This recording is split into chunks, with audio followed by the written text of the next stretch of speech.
Jaksa menuntut terdakwa pembunuhan Yosua dan obstruction of justice Verdi Sambo dipenjara seumur hidup. Jaksa menyebut tidak ada pertimbangan untuk meringankan tuntutan Sambo.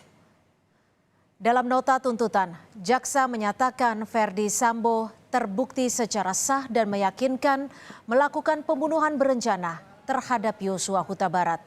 Sementara poin lain yang memberatkan tuntutan Sambo karena sebagai perwira tinggi saat itu, tindakannya dianggap mencoreng institusi Polri serta melibatkan banyak personel polisi dalam skenario yang dibuatnya.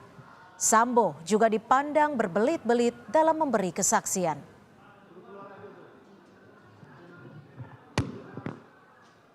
Tidak sepantasnya dilakukan dalam kedudukannya sebagai aparatur penegak hukum dan petinggi Polri.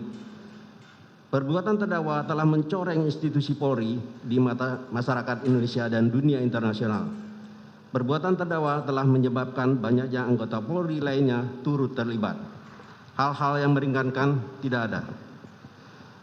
Berdasarkan uraian dimaksud, kami penuntut umum dalam perkara terdakwa Verdi Sambo dengan memperhatikan ketentuan undang-undang yang bersangkutan menuntut mohon agar Majelis Hakim Pengadilan Negeri Jakarta Selatan yang memeriksa dan mengadili perkara atas nama terdakwa Verdi Sambo memutuskan: 1. Menyatakan terdakwa Verdi Sambo telah terbukti secara sah dan meyakinkan bersalah melakukan tindak pidana pembunuhan berencana, menjatuhkan pidana terhadap terdakwa dengan pidana seumur hidup.